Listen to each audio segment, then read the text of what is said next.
Welcome to Experience Talks, where stories of hope, victory, and wonder grace our ears.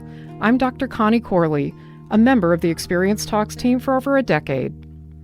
Today we are very fortunate to hear some of the brilliant story of Dr. Larry Brilliant, in his own words for us to hear. His latest book, a memoir called Sometimes Brilliant, The Impossible Adventure of a Spiritual Seeker and Visionary Physician Who Helped Conquer the Worst Disease in History, is largely set in the late 1960s into the next decade, where through a series of synchronicities, Dr. Brilliant becomes part of an epic accomplishment, the eradication of smallpox. Larry Brilliant is an infectious disease epidemiologist and currently is chair of the Skoll Global Threats Fund. He was the first executive director of Google.org and co-founded the SEVA Foundation. Established in the late 1970s, the programs and partners of the SEVA Foundation have restored sight to more than 4 million blind people in dozens of countries. At least 4 U.S. presidents, plus members of the G8, the UN, and the World Health Organization have been fortunate to be informed by his expertise. Dr. Larry Brilliant, welcome to KPFK's Experience Talks. Oh, Connie, thank you so much. Please call me Larry. It's just a pleasure to be with you. Thank you, Larry. I'm delighted to be able to speak to you and bring you into the homes and cars and other spaces that people listen to while we have our Experience Talks guests. So, Larry, your critical work in eliminating the last stronghold of smallpox in the world, in India in the 1970s, it's part of a lifelong commitment you have to service. Your book, Sometimes Brilliant, focuses on your life in the 70s, and now you're in your 70s. So what compelled you to get your story published at this time in your life and beyond the scientific community, which is where much of your earlier work has been published? That's the perfect question, I think. It's a question for me, too.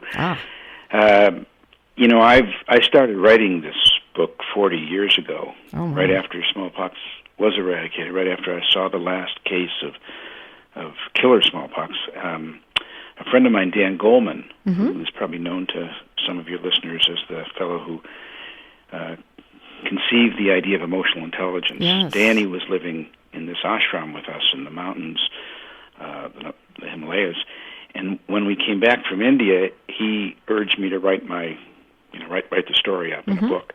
I got as far as doing an article in a popular magazine and a scientific book, and then I thought, I want to get on with the things that are going on today. I don't want to live in the past. Right. And so I never wrote it. And for 40 years, I just kept all those papers that I had, the files from WHO, my diaries. But as Trump began to become ascendant, and it isn't just Trump, but as these centrifugal forces pulled us apart, Le Pen in France, and Brexit, and Duterte in the Philippines, and you can probably add Putin. You can keep going on and on and on. As these centrifugal forces began to make us all feel like we were not in it together, and maybe even that we were not very competent, we couldn't get anything done, and maybe, if you listen to what's behind the racist part of the nationalism that you hear, it's go to your own corner. If you're white, go to the white corner. If you're black, go to the black corner. If you're Muslim and Jewish, and these things that split us apart. I was lucky enough, blessed enough, to be part of a program where Muslims and Christians and Jews and Hindus and Shinto and atheists all worked together, where the faces of our team, if you line them up, would be faces from Africa and Sweden and Mongolia and the United States and all, 170 countries. We worked together. And Russians and Americans, at a time that we had 40,000 nuclear weapons pointed at each other. Wow. You could say we buried 40,000 nuclear hatchets. And we worked together to eradicate one common disease that had killed Americans and Russians and Europeans and Chinese for 10,000 years. 10,000 years. And I saw that, and it's important to tell that story, so that, and the story that we're about to eradicate polio with a team that doesn't look so much different, and we're about to eliminate guinea worm, a terrible disease in Africa, and there's so many things we've done together. While climate change we're having difficulty persuading people that climate change is real, 2,000 scientists have spent 30 years working together, and they're from 200 different countries. Wow. And we can still do these great and noble things. It's not just something that took place in the 60s to the 70s. They're happening today. But I wanted to write a story. I wanted to write about what I experienced when so many different and diverse people worked together and actually became friends for life and loved each other. And that's who we are at our best. We are not who we are at our best when we hate each other and we victimize Mexicans or Muslims or women or blacks or Jews or any group.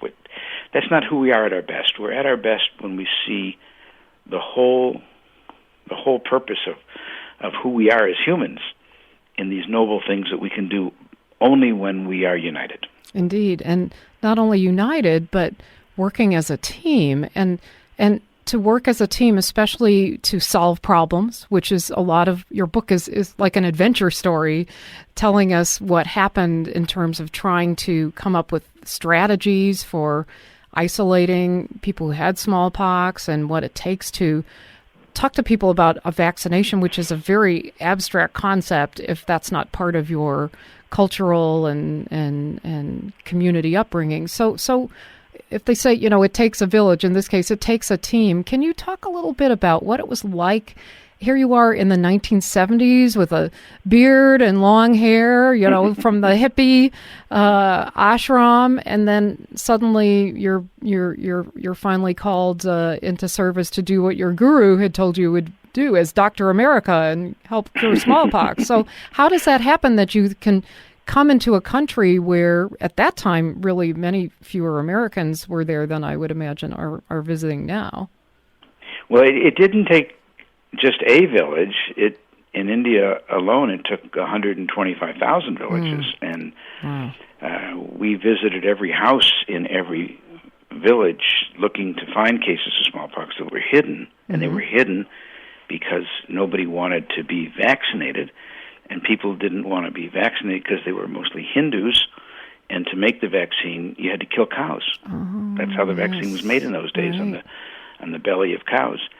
So we had to find these cases that were hidden and then make a ring of immunities by vaccinating people around the case. And to do that, we visited every house in India every month for 20 months. We made over 2 billion house calls. Amazing. And that's the scale that it took.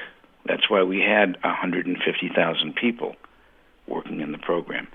And, you look at Ebola, which was a terrible disease, but it killed 12,000.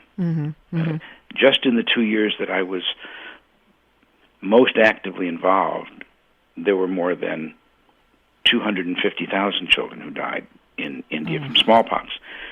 And in the 20th century, which was only 18 years ago, in the 20th century, over 500 million people died from smallpox. That's 500 million. That's not a wordo.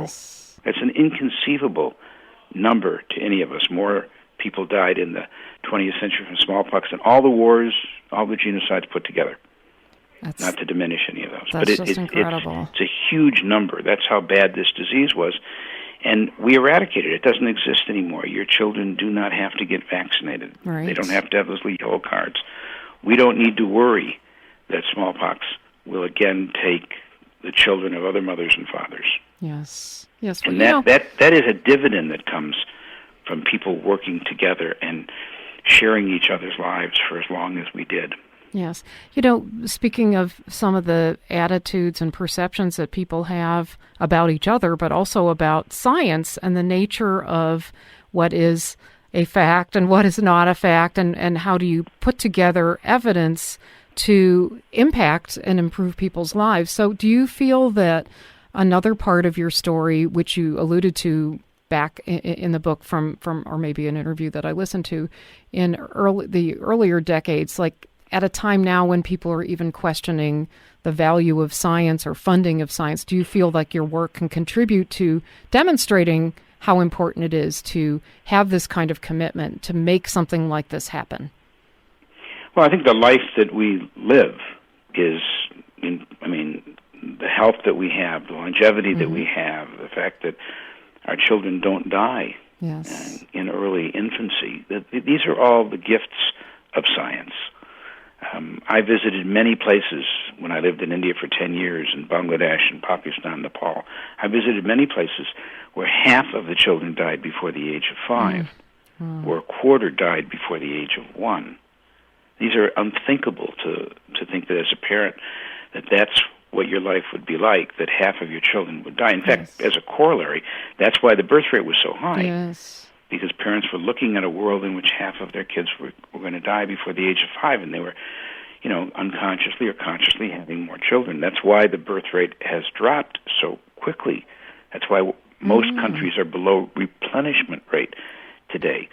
It's because once you know that your children are safe and they will live into the fullness of adulthood, you don't have as many children. Yes. And in a way, we owe the declining birth rate to vaccines, to girls' education, to public health, to cleaning up the sewage from the waters and bringing in water supplies, much more so than anything else. Yes, indeed.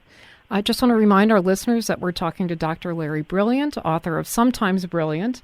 And just for people who might want to look up, in these days, people are multitasking and looking online. So you have information about the book on LarryBrilliant.com. And are there other sites that you would recommend that people look at to hear more about this story and, perhaps other stories and other work that you're doing? The SEVA Foundation, I want to talk about that next.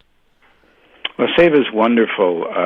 After we had eradicated smallpox, a group of us from WHO and who'd worked on the smallpox program from CDC and a couple of professors and diplomats all got together. But because we were old hippies, many of us, and we lived through the 60s, we not only had the professors and the scientists, but Wavy Gravy joined us. And it's easy to get a professor or scientist to join your startup nonprofit. It's hard to get a clown. And we had Ram Dass and Krishna Das and many of the people that you know who had lived with us in the monastery in the ashram in Himalayas, and Steve Jobs, who was a member of the SEVA Foundation as well, because he had also come to India and lived in the mountains. And now that SEVA has, almost 40 years old, SEVA's programs, as you said earlier, and projects and partners have given back sight to more than 4 million blind people. So we're very proud of that. That's such an accomplishment. And I've seen videos of older adults in particular when their sight is restored and the phenomenal expressions on their faces and their families and the gratitude for knowing that the sight being restored, people can go on and live their lives and take care of themselves more fully again. We just did a little movie about that for HBO. It's called Open Your Eyes. And you can get it on the HBO website. And Peter Gabriel and Sal Ahmed did the music for it. And it's about a blind couple in Nepal and their struggle to get their sight restored. They've heard that they can get an operation. It's not so easy if you're blind to walk through the mountains of Nepal trying to find a place to get surgery. And it's a very beautiful movie. Oh, excellent. Thanks for sharing about that. Well, I want to talk a little bit more about this this crew you were talking about, the Bhakti community of Ram Dass and Krishna Das. They've both been guests on the show. And I know for many people, the idea that science and spirituality can intersect, that's almost like oil and water. Can you tell our listeners, Larry, how did this come about for you? And for people who might be seekers wondering, should they be following guidance that seemed to be so bizarre to you when Neem Karoli Baba said, Dr. America, you will cure smallpox? I mean, how do you decide where to follow guidance in cases like this? Well, that's another big, that's a big, capital B, capital Q, big question. That's why I asked it now instead of at the end. Well, I can just say, I was a skeptic. I mean, I was a scientist. I was trained as a scientist. And it was actually during my internship when I was, after medical school, when I was an intern in San Francisco at Presbyterian Hospital. It's now Pacific Medical Center. And I got one night off a week, Thursday night, and my wife and I saw a little note that Ram Dass had just come back from India. He used to be Richard Alpert. Now he was Ram Dass. He had a beard. and he was going to be lecturing every Thursday night for 3 weeks. So we went. And that certainly took this scientific mind of mine and challenged it. But I don't think we knew we could ever do anything about that. We just, both my wife, who was then named Elaine, is now named Girija, same person, 47 years. And they say hippie relationships don't last. 47 years we've been married. Great. So we listened to Ram Dass, and then, a bunch of stuff happened. I became a doctor. I lived on Alcatraz. I delivered a baby, and after that baby was born, I wound up on a lot of TV shows, and Warner Brothers offered me a tiny little bit part to play a doctor, young doctor, hippie doctor, in a movie they were making after the success of the movie Woodstock. And this was called The Medicine Ball Caravan. And, Girija and I thought about it, and we said, what the hell? It was the 60s, so we did it. And I played a young doctor in this movie. My first job was to vaccinate the cast against smallpox. I didn't know what smallpox was. I mean, I heard about it in medical school, but I really didn't. I didn't know its biology or pathology. And the reason we had to vaccinate the cast was that we knew that the last rock and roll concert that we were going to do as part of this movie was going to be a Pink Floyd concert in Canterbury. And if the cast wanted to return to the United States, they would have to show proof of having been vaccinated against smallpox. Smallpox so paralyzed people's minds that you could not travel internationally, anywhere in the world, without proof that you were immune, that you'd been vaccinated. So I vaccinated the cast, and one of the very first people that I vaccinated was this guy wearing a clown jumper suit, wearing a duckbill hat with a real duck's real bill, and when he smiled and his teeth were filled with rainbow enamels, I knew I was meeting somebody I'd never met anyone like before, and his name was Wavy Gravy. And Wavy Gravy, who was a poet named Hugh Romney, changed his name to Wavy Gravy, and I became best friends. And Girija and I joined the Hog Farm Commune, and we traveled from San Francisco to Kathmandu. Now, there is a big ocean in the middle, so we had to change buses. But for years, we were living on the bus, and many of your listeners have heard the expression, you're either on the bus or off the bus. We were really on the bus. And we traveled through Afghanistan and Iran, Iraq, Pakistan, India, and Nepal. And it was an amazing experience for me. And it was a very spiritual experience. We read, or more accurately, Wavy read every night to all of us Hesse's Journey to the East. And whenever we came to a church or a mosque or a temple or a synagogue or a vihar, we would stop and we would pray. And we would try to understand these amazing religious traditions. And, the people who met us, I just think that our two psychedelic painted buses, as we went into these little villages, Muslim and Hindu and Buddhist, we must have looked like Martians. Invaders, perhaps, but Martians. And they were so kind to us. And they would make us tea or meals and take care of us if we had anybody who was sick. And, if you went into the very center of that little village, if it was a Muslim village, there'd be a picture of Mecca. If it was a Buddhist village, there'd be an image of Buddha. If it was a Christian village, maybe there'd be a cross or sometimes an image of Mary. And if it was a Hindu village, a picture of Ram. And not all the time, but maybe 2 or 3 out of every 10 villages, right next to that image of Ram or Vishnu or Buddha or Mecca or Mary, there would be a picture of John F. Kennedy. John F. Kennedy. And that's what it was like as a traveler going through the mystical East in the 70s. And John F. Kennedy was there as part of this iconography because America represented something noble and kind and virtuous. And Kennedy represented aspirationally a leader who maybe was like a rich uncle for people who were poor and didn't have very much, but had hope. That's what America represented, hope. And it's going to be a long time before there's a picture of another American president in the center of those villages, in those communities. Well, so in some respects, that was what opened me up to this idea of internationalism. Yeah. So this is another very pertinent aspect of your book, which is to show what it was like at a time when people perceived of the United States very differently. And of course, India's becoming such a major force. Look at all the technology developments and so on. And I had the chance to go to India last year for the first time during the demonetization crisis. So right in the middle. Talk about, just nothing more than a 100 rupee note.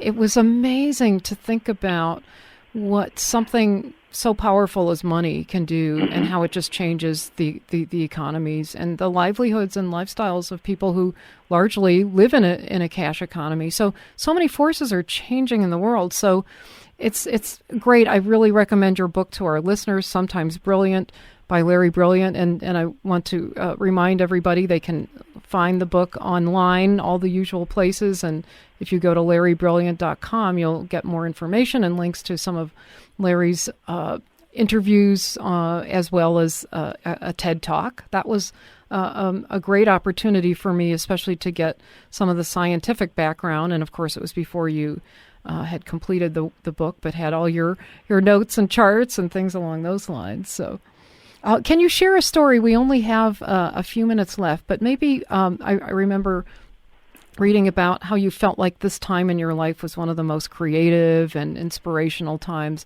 Maybe a story about how you bent the rules a little bit and how creativity helped to really do something. Yeah, do something significant. Well, first of all, I love India. We lived there. We lived in India for 10 years, and we keep going back to our ashram. And I think one story is that, I say story, but it was my truth, was that we were, Girija, my wife, insisted that we go and meet this guru, Neem Karoli Baba, who was Ram Dass's guru, and I was not that interested. I mentioned earlier that I was a skeptic, but I was particularly skeptical about the ashram because there were so many idols, and I was brought up Jewish, and you don't bow down to graven images. And everybody wanted to touch the guru's feet, and that just didn't fit very well with me. And I was so, in my head, a scientist, I heard all these miracle stories, and it didn't work for me. And I was thinking of leaving the ashram. And on the day that I was leaving, Neem Karoli Baba called me, and it's hard to express what he did, but he stepped on my hand, and I couldn't move my hand out from under him. Wow. And he looked at me, and he told me not only where I had been, but where I would be. And what he said wasn't as important as how I felt. I first looked at him, and it looked like he had the eyes of such love and compassion. I'd never seen anything like that before. But that even after I had kind of, in my rational mind, accepted that maybe he did love a lot of people or was kind, I sort of thought, well, he's supposed to do that. He's a guru. If you're a rabbi or a minister or a priest or a mullah, you're supposed to have compassion for everybody. That's his job description. But then I felt that for the first time in my life. I felt like I loved everybody in the world. People that I hated, that I was mad at, I loved them too. And I didn't know this body came with that on-off switch that allowed me to feel that kind of love.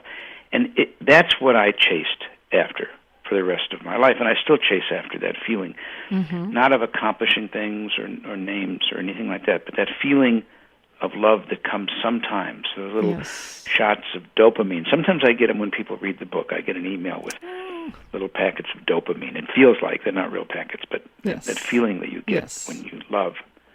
And that's what I want, and that's how I ask myself if I'm doing the right thing. And that's why I work on trying to stop pandemics, because it's not right that we have Ebola and Zika, that we have SARS and MERS, that we've got swine flu and bird flu, that we have West Nile and Lyme disease. It's not right. And previous generations did not hear these names all the time. And it's not the right way that the world should be constantly thinking about those children who died of Ebola or worrying about making love one night and having a child born with microcephaly. The world is out of kilter, because human beings and animals are living in each other's territory and exchanging viruses. And for me, it's the natural I guess it's the natural order. I worked on smallpox because Neem Karoli Baba told me to. Then I worked on polio because it seemed like the right thing to do. And blindness, they all fit. Yes. And pandemics is what I'm working on now for the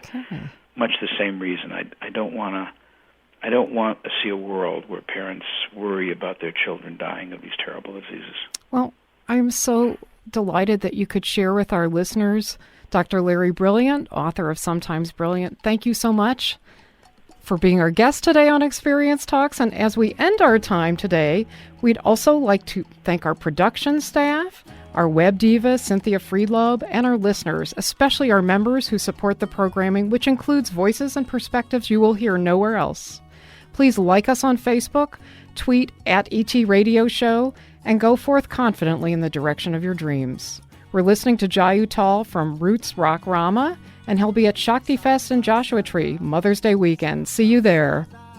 Samba Sada Shiva, Samba Sada, Samba Sada, Samba Sada, Samba Sada Shiva, Samba Sada, Samba Sada Shiva, Samba Sada, Samba Sada Shiva, Samba Sada, Samba Sada Shiva, Samba Sada, Samba Sada Shiva, Samba Sada, Samba Sada Shiva, Samba Sada.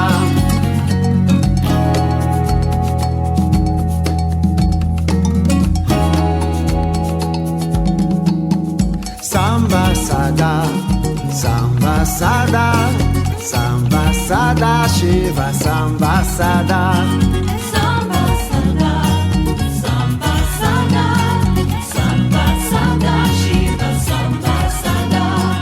Samba Sada Shiva, Samba Sada, Samba Sada Shiva, Samba Sada, Samba Sada Shiva, Samba Sada, Samba Sada Shiva, Samba Sada, Samba Sada Shiva, Samba Sada.